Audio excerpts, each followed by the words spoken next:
Welcome back mga idol. In this video, gagawa tayo ng Bluetooth speaker mga idol. So, ayan, full proseso, full video mga idol hanggang sa battery, no? Hanggang sa magawa yung speaker natin na Bluetooth. Nandito ang buong tutorial, no? At i-test din natin siya. So, umpisa natin mga idol. Dito mga idol, na-precut na yung mga hood natin, no? Assembly na lang natin siya. So, panoorin nyo lang mga idol. Tapos kung sino gustong makuha yung plan natin na ito, no? Nasa description lang mga idol. Check nyo lang dyan. Ito nga palang gamit ko na MDF mga idol. Nasa worth ano lang siya. 900, no? Sa online, sa Facebook ko binili. Nasa 4x8 feet yung sukat niya, no? Bumili ako ng MDF 12mm yung kapal nito. So, ayan mga idol, in-assemble na natin siya, no? Napakadali lang assemble mga idol, no? Yung mga sukat mga idol, check nyo lang sa description, no? Ilalagay ko dyan sa description yung sukat nito. Ideal to mga idol sa mga 3-inch speaker, no? 2.5, 2-inch or 3-inch speaker. Yun, dual 2.0, no? Stereo na type na box, sabihin dalaw siya, left and right. So dual 3-inch pwede, tapos may tweeter sa taas din. So yung ginamit natin tweeter kanina mga idol, kung nakita nyo, ano lang siya, temporary, no? Dahil wala tayong available na Harman Kardon na tweeter. Pero pinakamagandang tweeter mga idol sa mga ganito yung Harman Kardon, yung HK, no? Nabibili 100 pesos lang yan mga idol sa Shopee. So marami nabibili niyan mga idol. So ilalagay ko lang yung link mga idol, no? Check nyo lang sa description natin, tsaka sa product tags yung mga link na ginamit natin dito.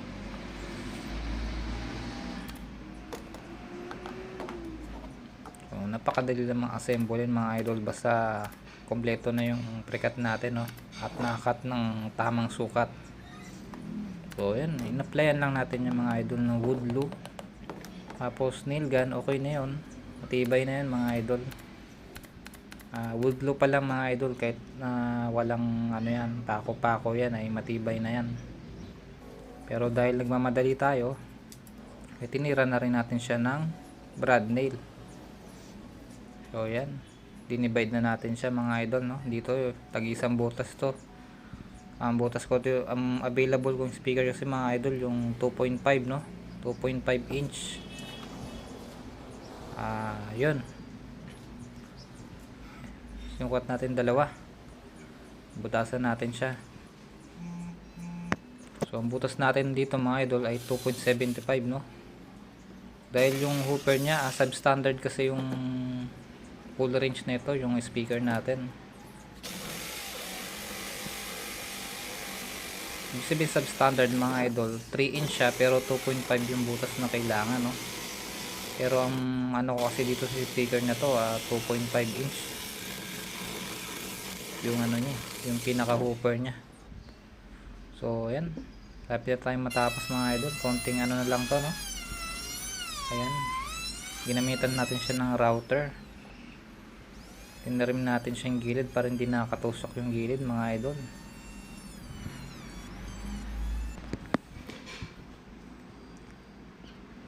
So ayan, konting linis na lang natin. So dito naman tayo sa battery mga idol, no? Ang gamit natin dito ay 3S, 3P.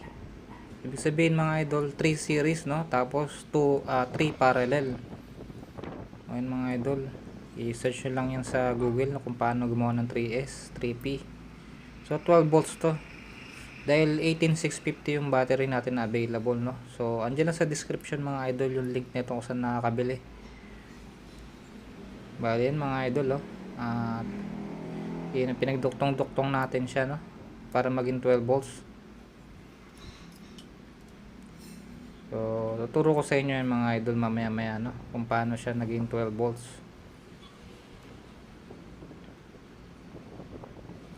So yan, ginamitan natin siya ng mini welding machine, no? Na pang DIY. So nandiyan rin sa link mga idol kung saan nabibili tong mini welding natin na to, no. Pang pati itong plate na to, yung nickel sheet. Ayan, pati yung lalagyanan ng battery, no, yung battery holder na pang 18650. So nandiyan sa baba mga idol, nasa nakatag yan sa product, no.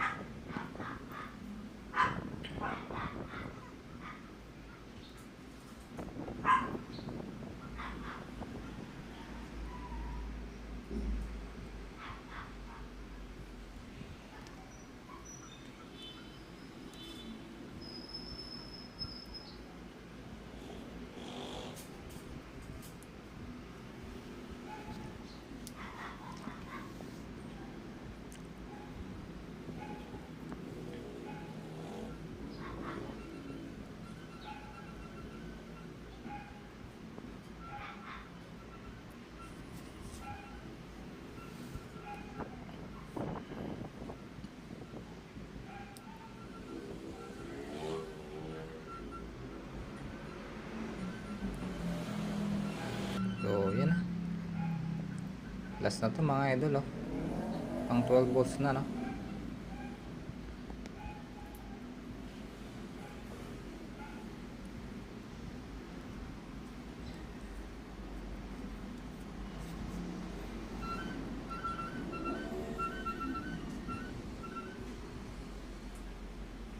So yun mga idol, dito yung negative natin, no. Tapos ayan, papunta siya doon. Tapos ito yung positive, ito negative, positive. So yan, i-tester natin dito mga idol. Ayan, 12 volts siya, no. Pagdating sa dulo-dulo, no, negative tsaka positive sa taas. So yan, 12 volts. So good. Dito 4 volts, dito 8 volts, dito 12 volts. So yan mga idol. So nilagyan ko na rin siya ng usli mga idol, oh, doon. Ayan, nilagyan siya usli. Ayan, tapos dito siya. Bali 4, no, na terminal. So ayan, para safe mga idol, lalagyan natin ng electrical tape, no, para hindi siya madikitan ng kung ano-ano dyan. Lalo na dito natin ilalagay yung BMS natin.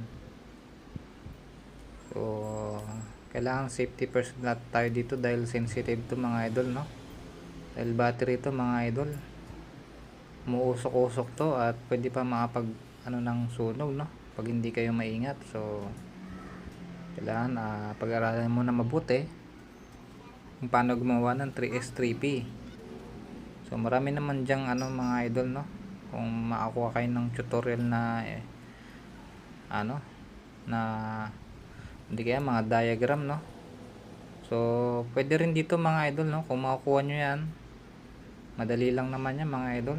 Nasa video natin, no, kung gagawin nyo yan, no. Kung susundin nyo na maayos yung video natin, makukuha nyo yung mga natin, makukuha nyo kung paano gumawa ng battery, no. So dito mga idol, napakasimple lang. Ito yung BMS na gamit ko, no, 12 volts siya, pang 3S, pang 3S, pang 3S, no, pang 3S na BMS tawag, 12 volts. So bawal kayo maglagay ng kung ano nung BMS dito, no, 24 or basta dapat 12 volts lang na BMS. Kung kahit anong ampere naman, no. So dahil dito ang nilagay ko dito mga idol ay 40 ampere, sobrang taas mga idol, no. Maganda yun mga idol dahil para hindi mag-init yung BMS natin, mataas na nilagay natin, no. 40 ampere na siya mga idol. So yan, nakabit na natin lahat ng terminal. So yan, dito 4 volts, makikita nyo. Dito naman sa kabila, ayan, 8 volts yan. Testing natin dito sa baba, no, 8 volts yan. So puro positive na yan, no. Ayan yung 8 volts, doon natin kakabit. Ayan mga idol. Tapos dito naman mga idol, sa 12 volts sa taas. So nakalagay naman yan sa BMS 12 volts, oh. So yan, dyan natin ikakabit yan. So ganun lang kasimple maglagay sa BMS, no. So yan, ito yung pinaka output nya. Ayan, dyan tayo magko-connect, no, ng discharge or charge. Doon tayo magcha-charge. Cha-charge natin siya. Tapos doon tayo ito yung lalagay din natin sa amplifier, itong itong positive and negative na to, ayun yung gagamitin natin. So para purpose ng BMS mga idol, para protected no, yung battery natin hindi na undercharge saka hindi na overcharge, para na rin sa safety natin. So ayan, kinabit na natin mga idol yung speaker natin na dalawa no. So ito full range mga idol no, full range. So tweeter na lang kailangan yan, okay na yan mga idol, may boses na yan, tsaka may bass at kalabog na yan. May low frequency na rin yan mga idol dahil full range siya. So ano siya, hooper no. So dito lagyan natin yung battery doon, tapos unahin muna natin mga switch mga idol no. Ayun yung switch mga idol, ang ano natin dito sa positive natin to no. Sa positive lang to mga idol. So walang negative dito sa switch dahil dyan dadaan yung positive. So ayan, i-solder na rin natin ito mga idol no. Yung gamit ko nga pala dyan pang solder mga idol, yung Ichiban na original. Okay, bibili ng peke mga idol dahil sobrang ano yun, hindi ka makakahinang doon. Tapos itong gamit ko ay Mitsushi lang yan mga idol, Mitsushi na 60 watts no. So magandang brand yan mga idol, sobrang tagal ko nang ginagamit yan. So dito connect natin yung positive ng battery. So dyan sa switch, tapos kabit na natin tong battery voltage meter natin no. Yan, voltage meter. So yan, madali lang naman mga idol, sundin nyo lang mabuti tong wiring natin no. So yung positive, magtatap tayo ng isa pang positive dyan. Yan, tatap tayo ng isa pang wire no, para do sa amplifier yan. Ayan. Yan, doon natin kakabit do sa kabila no, sa switch. So para pag nag switch tayo ay bubukas yung voltmeter, tapos dito naman yung negative no, direkta siya sa battery. So yan, pag switch natin mag-on yung voltmeter. So tama yung gawa natin. So dito mga idol, i-solder na natin to no, para ano na siya, fix na siya, hindi siya matatanggal-tanggal. So dapat mga idol naka-fix lagi yung wire natin no, para hindi maiwasan natin yung short circuit. Laging safety first tayo mga idol. So yan, nagtap na naman tayo ng wire no. Yan yung blue na yan ay yung palatandaan natin na ayun yung matitira na negative no, para yan sa amplifier mga idol. Yung orange saka yung blue na yan. So ito yung positive dun sa DC. Dito siya, rekta siya sa battery mga idol, para kahit naka-off siya, naka-off tayo ay pwede siya mag-charge no. Ayan, dun siya dapat sa kanan no. So yan, dapat tandaan nyo lang yung DC plug na female, yung kung saan kayo mag-charge ay dapat nakarekta siya sa battery. So ganun kasimple. So dito ang masi-switch lang natin dito, kaya natin dyan tinap yan, para yan sa voltmeter saka sa amplifier, para pag nag-on tayo mag-on sila pareho no. So yan, so wag natin kalimutan mga idol lagyan ng electrical tape no, pagkatapos natin hinangin, para hindi siya magdikit-dikit at pwede mag-cause ng short circuit. So napaka-importante to mga idol no, pag kayo mag-aayos ng mga ganitong baterya no, mga wire, kailangan naka-ano yan, naka-electrical tape. Bawal magdikit yan mga idol. Kung pag magdidikit yan masisira yung battery mo. Pwede pa mag-cause ng usok tsaka sunog no. So kailangan napakaingat natin dito. So ito na mga idol no, tulad ng nasabi ko, ito yung matitira, ito yung para sa amplifier. So ito yung amplifier natin mga idol, nandiyan sa description kung paano siya mabibili. Mini Bluetooth amplifier to no, 30 watts mga idol. So sapat na sapat siya para sa speaker natin mga idol. Pag tinodo natin yan, good na good siya. So ito, kabit na natin yung speaker mga idol, yung left and right na speaker natin yan. So yan, test natin no. So okay na mga idol, good na, ready to go na no. Kaya magta-try tayo mga idol na walang tweeter.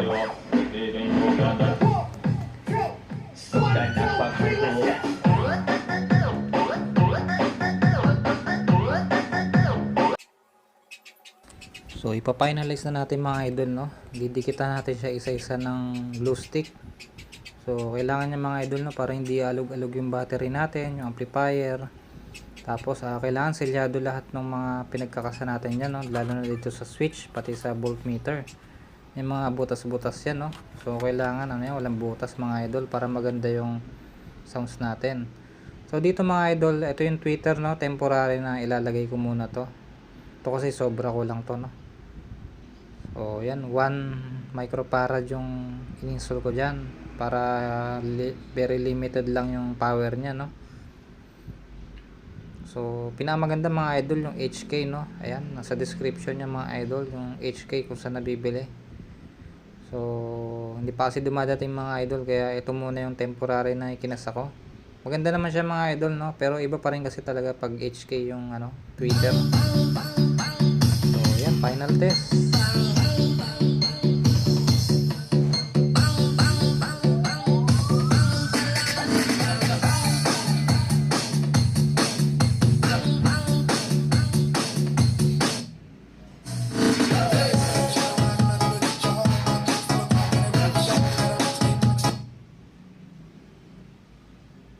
Makes me feel like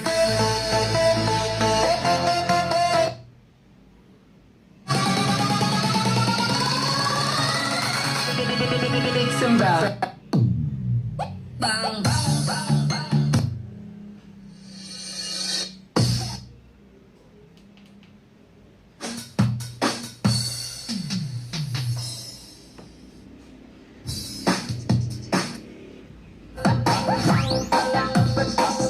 like a bomber.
DJ Remix. Dan ng pagputos.